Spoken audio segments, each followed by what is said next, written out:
Setelah pertempuran pertama selesai, Dina memegang tangan Raka untuk mengajaknya menuju toilet.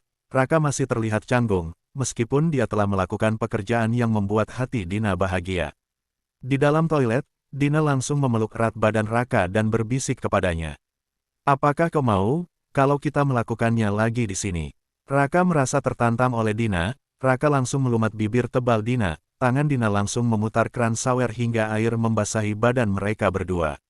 Dina memegang kepala Raka dan membalas ciuman Raka. Perlahan satu kaki Dina diangkat di atas kloset, kemudian Raka menunduk berada di tengah selangkangan Dina. Dina tak kuasa menahan gerakan lidah Raka yang terus bermain di dinding lubang kenikmatan Dina. Raka terus menyerangnya dan sesekali kedua tangannya meremas gunung kembar Dina. Saat itu Dina larut dalam permainan Raka, apalagi Raka yang ternyata baru mendapatkan kenikmatan yang terdapat di badan Dina. Kini keadaan berbalik. Dina sekarang yang menunduk, memainkan pedang Raka yang semakin keras dan kokoh. Sembari Dina memainkan pedang Raka, mereka sesekali saling memandang yang membuat suasana semakin panas.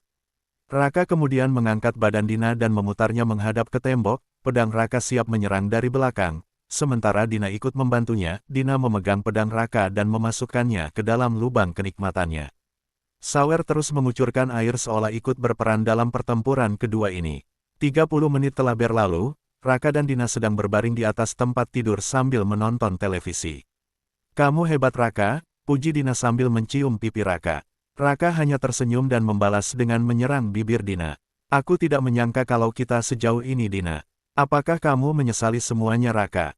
tanya Dina. "Aku hanya takut Dina," jawab Raka. "Takut kenapa? Aku kan seorang janda, dan tidak ada yang akan melarang hubungan kita ini." Raka memegang tangan Dina. "Aku hanya takut kalau nanti kau yang meninggalkanku, karena saat ini aku betul-betul mencintaimu Dina," tegas Raka. "Aku pikir tidak akan ada lagi cinta untukku, ternyata ada kamu Raka, terima kasih sudah mencintaiku, kita akan menjaga hubungan ini," tegas Dina. Mereka pun saling berpelukan, dan bibir mereka saling bermain dalam gumulan lidah yang saling bergantian. Tangan Raka mulai nakal, namun ditepis oleh Dina. "Gimana kalau sekarang kita keluar cari makan dulu? Setelah itu kita lanjut lagi pertempuran kita," kata Dina. "Iya sayang," jawab Raka sambil mengisap gunung kembar Dina. "Entar ya sayang, kita makan dulu sekarang," ajak Dina. "Iya," jawab Raka. Mereka berdua mencari tempat makan di sekitar villa dengan mengendarai mobil. Setelah selesai menikmati makan malam, Raka dan Dina menikmati suasana malam di puncak itu. Suasana sangat dingin. Dina meminta kepada Raka untuk memeluknya, dan sesekali Raka memberikan kecupan hangat di pipi dan leher Dina. Dina pun menikmatinya. Suasana puncak semakin dingin, mereka berdua masuk ke dalam mobil untuk mendapatkan kehangatan. Mereka berdua duduk di jok belakang. Karena Dina masih kedinginan, Raka terus memberikan pelukan kehangatan. Namun tiba-tiba, Raka keluar dari mobil melihat situasi di luar. Mungkin karena cuaca sangat dingin, membuat suasana menjadi sepi. Raka langsung memindahkan mobil Dina ke sebuah tempat yang agak tersembunyi. Setelah itu Raka kembali ke jok belakang bersama Dina. "Apakah kau mau kalau kita melakukannya di sini Dina?" Dina hanya terdiam, namun matanya memantau daerah sekitar mobil. "Tenang, kita aman kok di sini sayang," Raka meyakinkan Dina. Raka langsung menyerang Dina dengan kecupan di bibirnya. Gerayangan tangan Raka pun tak terbendung bermain di seluruh badan Dina. Dia hanya bisa mendesah yang membuat Raka makin bersemangat menyerangnya. Pertempuran akhirnya terjadi. Kaca mobil ditutupi oleh embun. Desahan Dina makin terdengar saat senjata Raka telah masuk di lubang kenikmatannya. Mereka berdua sangat menikmatinya. Dina membisikkan kalimat ke telinga Raka.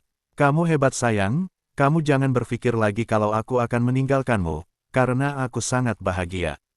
Mendengar ucapan Dina, Raka semakin kencang menyerang Dina. Tangan Dina hanya bisa mencengkram jemari Raka sambil mendesah. "Ini untukmu sayang, aku mau kita lakukan ini setiap waktu," ucap Raka di depan Dina, dan langsung melumat bibir Dina. Pertempuran selesai, badan Raka tertelungkup di kedua paha Dina. Dia pun ikut tertunduk sambil memeluk erat badan Raka. Suasana puncak semakin sepi. Mereka berdua masih berada di jok belakang mobil mengatur nafasnya. Mereka berdua saling melepas senyum. Raka mencium tangan Dina. "Aku sayang sama kamu Dina, aku mencintaimu," ucapan lembut Raka. "Aku juga mencintaimu Raka," Aku harap kita bisa menjaga hubungan ini, balas Dina. Tak lama kemudian, Dina mengambil tasnya, dan mengambil sejumlah uang di dalam tas itu. Ini untuk kamu Raka, ambillah. Raka terdiam, dan merasa tersinggung. Apakah kau ingin membayar semuanya Dina? Apakah kau mau membalas cintaku dengan uangmu? Ucap Raka. Terus apa yang kau inginkan dariku Raka? Dina menimpali. Saya ingin hidup bersamamu, dan kalau kau mau, aku siap menjadi suamimu Dina. Dina merasa heran, apakah kau yakin dengan keputusanmu? Umur kita sangat jauh, apalagi aku seorang janda, kamu masih muda Raka, kata Dina. Aku tidak peduli dengan itu, aku hanya ingin kau menjawab pertanyaanku, apakah kau mau jadi istriku? Dina langsung memeluk Raka dan ciuman dahsyat kembali terjadi. Dina sangat bahagia begitupun dengan Raka, tanpa mereka sadari, mereka pun melakukannya lagi di atas mobil, kali ini Dina yang lebih agresif, dan membiarkan Raka hanya diam menerima serangannya. Aku berikan semua untukmu sayang, aku siap jadi istrimu, ungkap Dina. Pertempuran pun terjadi. Di akhir cerita ini, setelah pulang dari puncak, Dina dan Raka memutuskan untuk menikah. Raka menjadi tuan besar di istana Dina, dan Raka pun yang melanjutkan semua bisnis Dina. Terima kasih telah menonton video ini, sampai jumpa di kisah-kisah menarik lainnya.